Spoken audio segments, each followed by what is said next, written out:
Rapaziada, vamos ouvir aqui a opinião do Enguiléu sobre a Lei Felca, certo? Acompanha comigo aqui.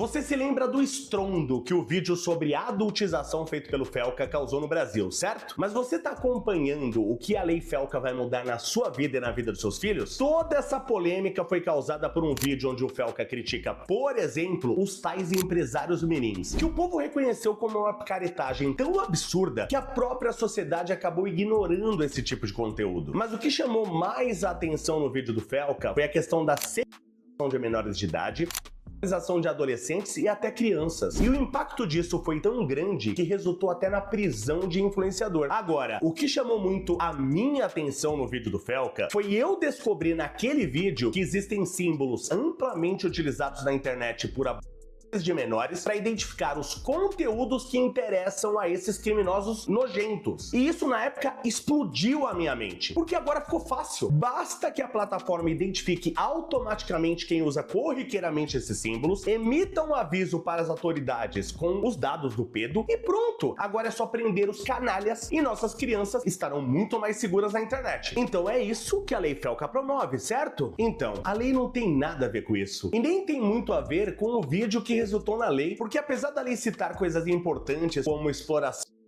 assédio e intimidação virtual, conteúdo pornográfico e outras coisas que devemos sim nos preocupar, a lei traz algumas obrigações complicadas de se definir e outras que talvez sejam até impossíveis de se alcançar. Por exemplo, a lei exige prevalência absoluta dos interesses das crianças e adolescentes. Mas aí são os interesses das crianças ou os interesses para o bem-estar delas, que seria o correto? Engenheiro Léo, a sua dúvida não se trata do que a lei propõe, é de interpretação de texto. Você entende? Não é um interesse, uma criança dentro da lei, ela não tem escolha própria. Quem toma essas decisões são os adultos. Então é óbvio que vai ser para o bem-estar dela. Mas tudo bem. E como que se prevalece esses interesses de forma absoluta numa sociedade com tantas nuances? Tem também a... Como assim? O que você quis dizer? Que salto lógico é esse? Quais são as nuances que impedem uma criança de interagir num chat, por exemplo, de interagir, por exemplo, numa rede social, de interagir num jogo? Como que a gente iria impedir que ela conseguisse entrar ali de fato?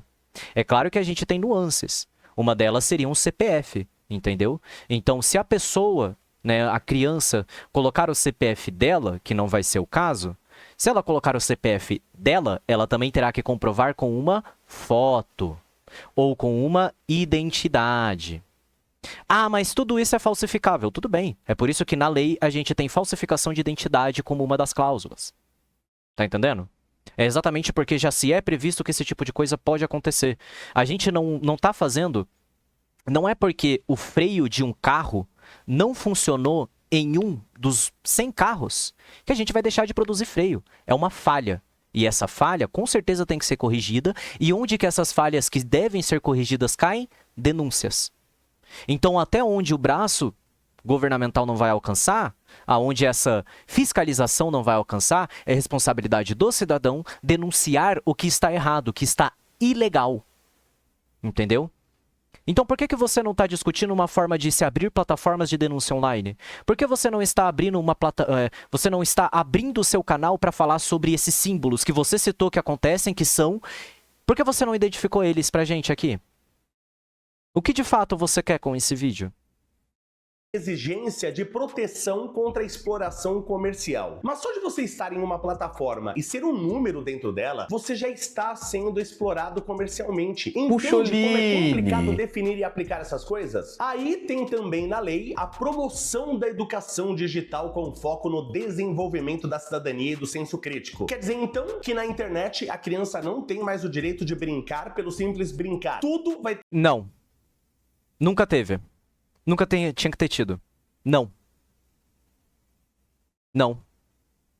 O que são sites para crianças? Quais eram os sites antigos para crianças que a gente tinha quando não tinha regularização? Clique Jogos. A gente tinha o site do Iguinho. Está entendendo? A gente tinha sites para brincar. E isso é um fato. Você está entendendo?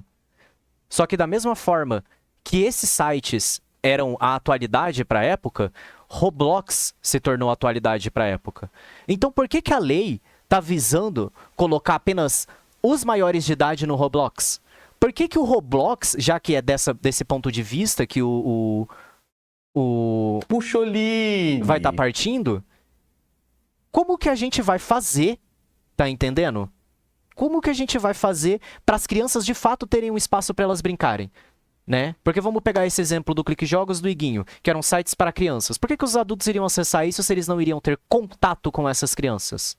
Então o site ficou exclusivo para crianças, não porque teve uma lei que determinava isso como uma exclusividade, mas porque determinava dentro de um acordo sociocultural que aquele site, só que, pô, quem iria se divertir ali eram crianças. E tá tudo bem.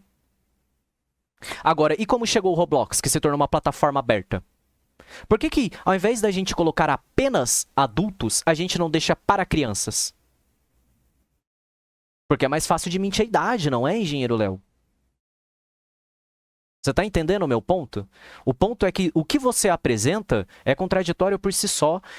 O quanto você se faz esse malabarismo para falar que de tudo o que aconteceu no vídeo do Felco, o que mais te assustou foi o fato de que os assediadores, né, vamos dizer assim, eles estavam... eles descobriram um jeito de se comunicar entre si sem que ninguém percebesse. O que tá te impressionando é que eles criaram uma linguagem. Não é que isso acontecia, não é que isso era gravado, não é que nada disso que estava acontecendo estava de fato ilegal e errado. O que mais torna chocante ainda, o fato de que você não traz uma proposta de como se identifica esses símbolos, qual tipo de portal de denúncia ou denúncia online a gente pode fazer, com quem essa denúncia deve ser chega, é o Ministério Público, é a Polícia Federal? Para quem que a gente deve comunicar? É o direito consumidor, porque o YouTube é uma plataforma que entrega produtos para nós? E assim por diante. Por que é mais fácil agora, que a gente está tendo a lei de fato implementada, em que as pessoas têm que colocar um CPF, se não for um CPF, é comprovar a identidade através de uma foto, ou de um vídeo, né? Através de uma identidade, de uma carteira de motorista. Você está entendendo o que eu quero dizer? Porque agora a gente tem acesso, não que o governo já não tenha, mas tem acesso aos dados que estão naquela conta. Então aquela conta está ligada a esse CPF. Essa conta está ligada a não sei o quê. Essa carteira de motorista. Que está ligada a esse cara. Ó, olha a cara dele estampada aqui. Tá entendendo? Então a lei está propondo uma maneira mais fácil de identificar, de facilitar a denúncia. Então, de fato, o que está sendo proposto é uma forma de identificar que isso está acontecendo. É um vídeo de denúncia. E o seu vídeo de denúncia não me parece um vídeo de denúncia ao que está acontecendo em conjunto ao que o Felca falou. Mas sim um vídeo de denúncia ao que os pedófilos já fazem, ao que já foi denunciado, ao que já foi falado. Nada de novo. Tem que ser aprendizado também. E o aprendizado sempre vai ter que ser sobre desenvolvimento da cidadania. Não pode aprender outra coisa. Eu até vejo como interessante. Não. Também não, porque a gente já teve esses problemas em matérias de sala de aula. Porque a gente começa com filosofia, depois a filosofia deixa de ser filosofia e se torna projeto de vida, depois que é um projeto de vida se torna aula ética, depois que torna uma aula ética é psicologia humana, depois que é psicologia humana, pô, mas a gente estudava filosofia, né? Vamos voltar aos bons tempos? E mudou. É muito mais fácil mudar uma matéria que se é entregue aos alunos do que você pensa. E não é que eles vão apenas aprender um desenvolvimento da cidadania. Você sabe como seriam propostas as aulas de desenvolvimento à cidadania? Você sequer apresentou quais seriam os planos de aula. Você está supondo e criticando em cima da sua suposição. Você cria uma verdade, né, que não é uma verdade, porque você criou, e você condiz que a realidade que você vai estar criando a partir daqui vai ser completamente verdade. Interessante o incentivo dessa prática, mas colocar isso como uma obrigação legal, aí eu já vejo muitos problemas. É muito problemático quando a gente coloca as crianças para estudarem legalmente, né? E vocês percebem que estamos criando no Brasil adequações locais para inúmeros produtos internacionais? E quem projetar muito retorno financeiro com o seu produto é... Porra, como assim? Ele começou falando sobre... Puxoline! E agora ele tá começando a falar sobre produtos locais? Que salto lógico é esse, rapaz? É claro que vai investir e vai se adequar às novas regras. Mas quando o retorno for pequeno, ou a empresa vai limitar o acesso no país, ou simplesmente vai restringir totalmente o produto no Brasil. E essa lei já está promovendo coisas muito estranhas por aqui, como é o caso do Mario Kart, que é um jogo com um baita apelo infantil, que eu mesmo jogo desde 1992 sem problema nenhum. E agora... Guys? Quem lembra aí do Consoles e Jogos? O jogo virou para maiores de 18 anos. Já o jogo de cassino online Fortune Tiger, mais um famoso jogo do Tigrinho, esse tá livre para todas as idades. Gente. Pois é, isso daí é uma crítica válida também, tá? Essa crítica das bets, elas, além delas serem livres a todas as idades, qual que é a restrição quando você faz a primeira coisa lá quando você vai logar? CPF. Acabou aqui, engenheiro Léo. Lei sobre ciência e tecnologia tem que ser feita em conjunto com quem entende de ciência, tecnologia e de mercado. Não pode ser feita por hype de influenciador. E quando a gente olha para a totalidade da legislação brasileira, a coisa fica muito mais absurda. Já que uma menina de 14 anos pode decidir fazer se quiser, com 16 anos pode votar e decidir o futuro do país, mas vai ter que esperar até completar 18 anos para jogar League of Legends ou um jogo de futebol no... Graças a Deus! Você tá entendendo? Você tá entendendo? Porque se com 14 anos ela pode decidir se ela vai fazer Puxoline. E com 16 ela tá votando, se ela entrar nesses meios que já são pressupostos para terem muitos adultos que sabem manipular crianças, você acha que essas decisões que vão demorar, que foi com 14, né, que ele falou, vão demorar 4 anos para acontecer, outra vai demorar mais 2 anos, você acha que seria saudável deixar ela no mesmo ambiente que essas pessoas que estão manipulando as outras para fazerem o que elas querem, pensar como elas querem e viver um ciclo de ódio vicioso como elas querem? Videogame. E é o que eu sempre falo. O povo vota em gente sem capacitação, sem experiência, sem histórico de resultados e depois não entende por que o país está cada vez pior. E nós... É lógico, né? É lógico que a proposta o problema é o povo, né? O problema sempre vai ser o povo. O problema não são as campanhas políticas que só podem ser financiadas a partir dos milhões. O problema não são as propagandas ou os debates políticos que só podem fazer parte aqueles que têm uma certa quantidade de quórum, né? Então o problema não se trata da visibilidade que as pessoas que realmente concorrem enxergar a boca do povo para eles serem vistos. Então quer dizer que o problema é o povo. Não são as condições que esse povo está sujeito a votar, mas sim o povo.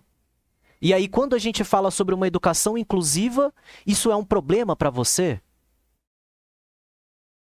Curioso, engenheiro Léo. Curioso. Nós não vamos mudar nada disso enquanto não profissionalizarmos a política. E quando eu digo profissionalizar a política, não é para votar nos bandidos que são políticos profissionais. Tá bom, engenheiro Léo. Se a gente fosse profissionalizar a política, quais seriam as profissões que a gente teria que ter representando a gente? Será que um engenheiro saberia fazer política? Ou será que um engenheiro poderia decidir, sei lá, sobre um urbanismo, depois de conversar com pessoas que fizeram arquitetura sobre urbanismo regional? Talvez depois discutir com um sociólogo para saber as necessidades daquele povo, para saber se eles têm encanamento, né? Falar com um engenheiro ambiental também, né? Engenheiro Léo. Então, quais são as qualificações para de fato trabalhar na política? Que tal a gente copiar a China, engenheiro Léo? Que eu acho que na China, se eu não me engano, você tem que ter 15 a 10 anos de carreira pública para poder ingressar na política. Isso é profissionalizante da política. Além disso, eles não recebem salários, né? Eu acho que é justo a gente copiar a China nesse sentido. Você não concordaria comigo, engenheiro Léo?